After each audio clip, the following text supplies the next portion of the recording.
I did it. I'm in a Cybertruck. Finally scheduled my test drive.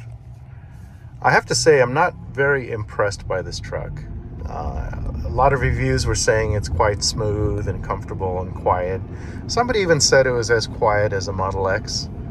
And honestly, I have to say this is a very noisy vehicle. There's a lot of wind noise. You can hear a lot of electric motor noise, both on acceleration and regen. It's really loud. Like, you hear it in some of the videos and you don't realize. I mean, sometimes I think maybe it's just the way the microphone's picking things up, but it is really, really loud.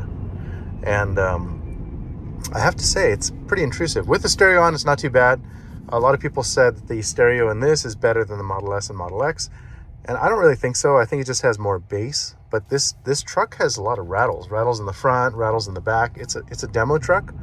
I don't know how many miles are on it. I'll check that in a second. But efficiency is really, really bad. I think it's like 489 watt hours per mile is what it shows on the highway.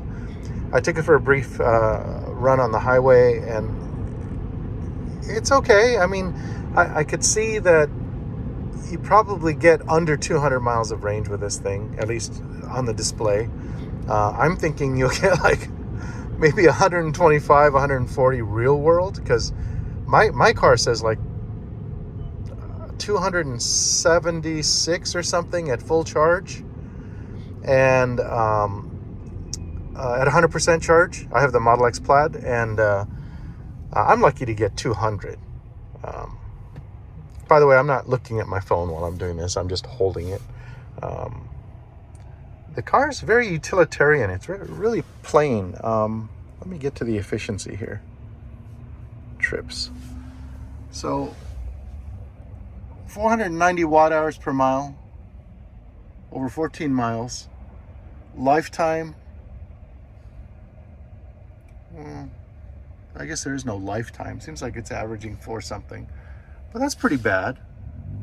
The odometer, the truck has 92 miles on it. So this is a new truck. And wow, it's a new truck, and I've put 14 miles on it. It doesn't even have a license plate on it. They said, just take it out. You should be fine. I said, okay. All cars are required to have temp tags in California, whether new, dealer, manufacturer, or used. And they sent me out with no plates, which is kind of concerning. I probably should get back to the dealer here. The Squircle is great. I kind of like the Squircle, but it's twitchy at low speeds. Like I can, it's definitely, that four-wheel steering is unique. I could see how it could be a plus. I don't know that. I think it should be turned off at super low speeds, like maybe under 5-10 miles. Well, then again, I guess you're parking at 5-10 miles, so they can't really do that. I understand that. Okay, I take that back. So for the most part, it's kind of an interesting truck. Let me see. Maybe I should turn here. So I'm going to find a place to park here and check out the features in this truck. I'm not going to show you guys that part. I'm just going to investigate it myself, because I'm sure you've seen plenty of videos of the front opening, the back opening. But it is very noisy. There are quite a few rattles on a truck with only 92 miles on it, coming from the front and coming from the rear passenger area. I haven't investigated that. I literally just got in and started driving. The rear view mirror, you can't see anything. This is with the tonneau cover open. You actually can't see anything. And so it's almost the same view as this screen. And so it's actually easier just to look at. No, this screen actually shows more. It's just condensed. This shows far less. But yeah, if I got one, I'd probably just end up using this screen and leaving the tonneau cover closed. But yeah, I can hear the rattles right now just driving on this road. I hear small rattles everywhere. That would annoy the hell out of me. My Model X Plaid does not have any rattles. So the reason why, so I ordered this Cybertruck, the Cyber Beast, very early on. Like right when the day that it launched, I ordered it. So I was one of the first few. my Cyber Beast was built and got shipped to Santa Barbara for delivery. I was supposed to pick it up. The day before delivery, I had some questions, and I couldn't get a hold of anybody. I actually called 3 days before delivery, 2 days before, the day before. I was on hold for 5 hours. I literally left my phone on hold for 5 hours just because I was committed at that point. It was just a principle of the matter. If I just wanted to see how long I'd be on hold. I never got through. My main question was, at that time, autopilot was not active on the car. Not just full self-driving, but autopilot wasn't active. And I just didn't want to be a beta tester driving a Cybertruck with autopilot being up in the air, because that's the primary reason for getting a Tesla is autopilot. So the truck that I had ordered was a Cyber Beast Founders Edition, which came with everything, which is including autopilot, the light bar, and also the home charging solution where if you have a blackout at home, the truck will charge your house for 3 days. And they include up to $7,500 in labor to have an electrician come out and install whatever needs to be installed.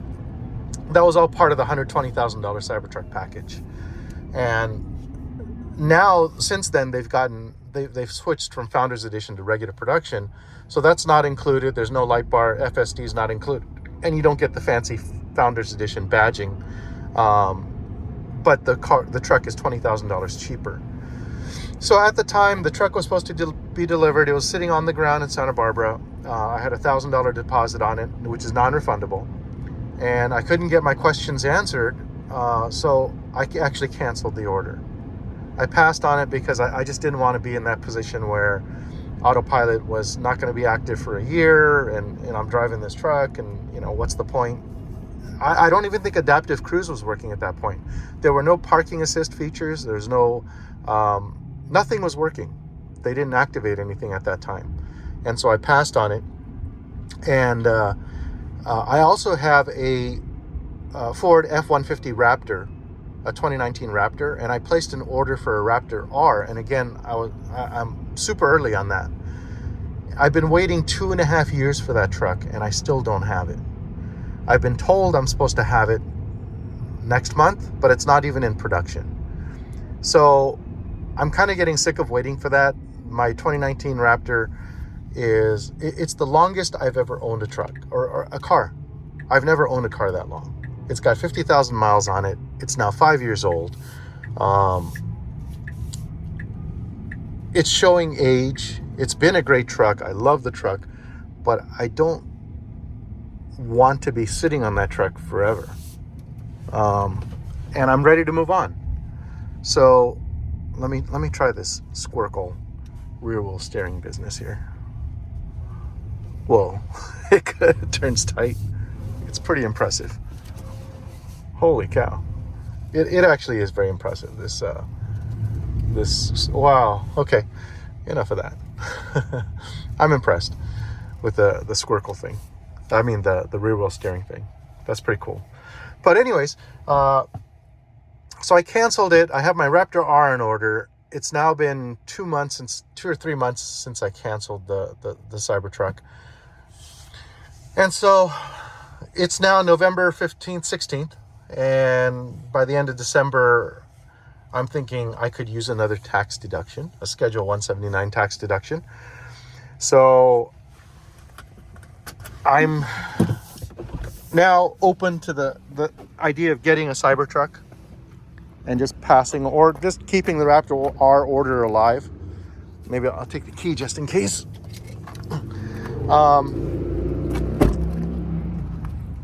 So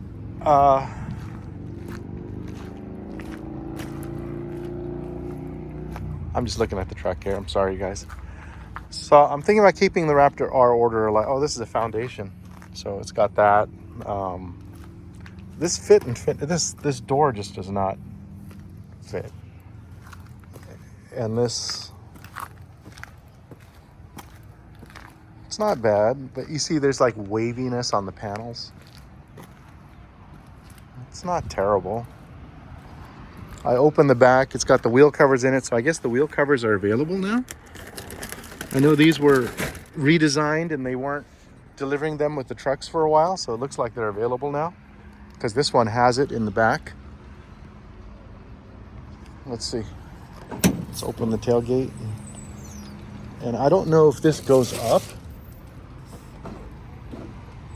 No, it doesn't go up. It just goes down. Oh, that's really light.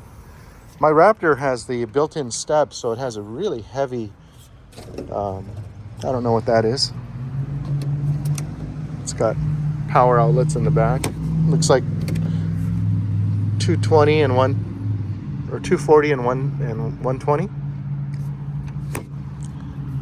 I'm assuming, wow, this is really light. Wow. My Raptor has a really heavy tailgate. Let's close this.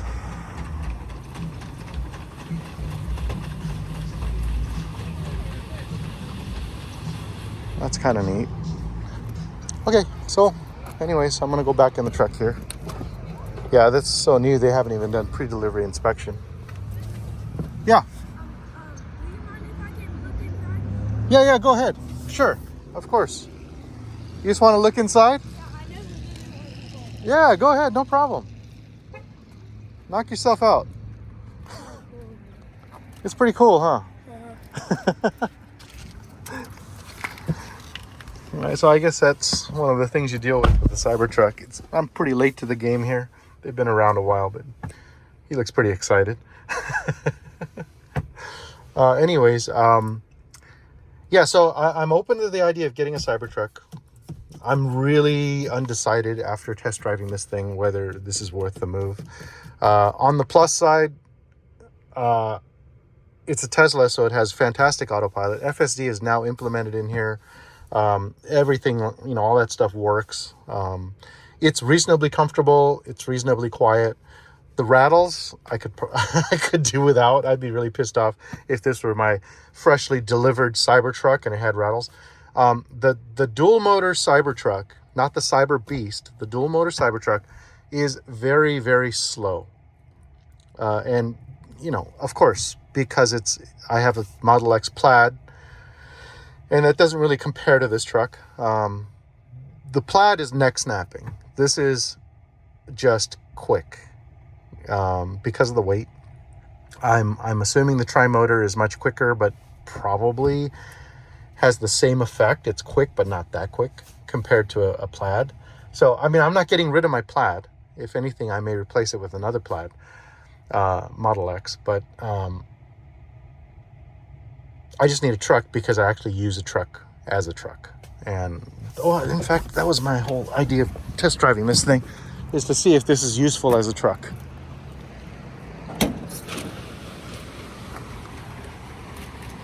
So yeah, the bed is about the size of my Raptor bed. It's as deep, but probably if you see the back wall kind of cants this way, and then this overhang here. So you actually probably get less bed or less usable bed than my truck. Yeah, that's really something to consider. And it does seem a little bit narrower because the truck, if you don't, regular trucks have wheel arches that are molded in, but it's wider, on the sides outside of the wheel arches. So you can actually carry more stuff. I don't know. This is all plastic, but it does have the storage area. I don't know if this is that usable as a truck. Yes and no. Yeah. I don't know. So, okay. So, up for consideration. I'm keeping the Raptor R order alive. If I get it, I get it. If I don't, I don't. I know that they're selling for 20 to some cases $50K over MSRP. So if I get it, I'll be happy with that because I really love my Raptor. It does everything. That thing is, feels like a tank and it's indestructible. The other car that's in I'm going to make my way back to the dealer here. Hold on. Sorry, guys. Let me put the key in that thing so I can get back on the dealer. Put on my seatbelt. And then start heading back. So, let me back out of here. This thing's a beast. I don't want to run over anything or anyone. Okay, so the cars that are up for consideration are this car and the 3 cars. The Denali EV, I think they call it Edition 1, because right now that's all they have. I had put a deposit down for a Silverado EV RST, but I don't think I'm going to go that route. If anything, I would do the Denali. The reviews are saying it's quite comfortable, and that's kind of what I'm looking for. That's the one thing about the Raptor, is that it's actually super comfortable. The shocks, the thing is so plush. You can take speed bumps, dips, ruts, off-road. It's super comfortable. That's what I love about that truck, and it has such presence on the road. But the Denali EV, I'm going to go test drive that next as soon as I leave the Tesla dealership. And the third car I'm thinking of is the Hummer EV, but I think they have like 3 or 4 of them in stock at my local dealership. But the problem with that truck is it's a 200 kilowatt hour battery pack. Same with the Denali. I think it's a 200. And so the range is like 440 on the Denali. I don't know what the Hummer is, but I'm sure it's, quite a bit. But it takes that much longer to charge the thing. And it costs that much more to charge it. Doesn't mean it's efficient. It just has a lot of range because it has a huge battery, which is great, but until you have to replace it. I'm on the fence. The Denali EV is very usable as a truck. It has that mid gate that folds down, gives you 10 feet of length. Super useful as a truck. So I don't know what I want to do there, but I'll keep you guys posted. And for now, this is my Cybertruck review. See you guys.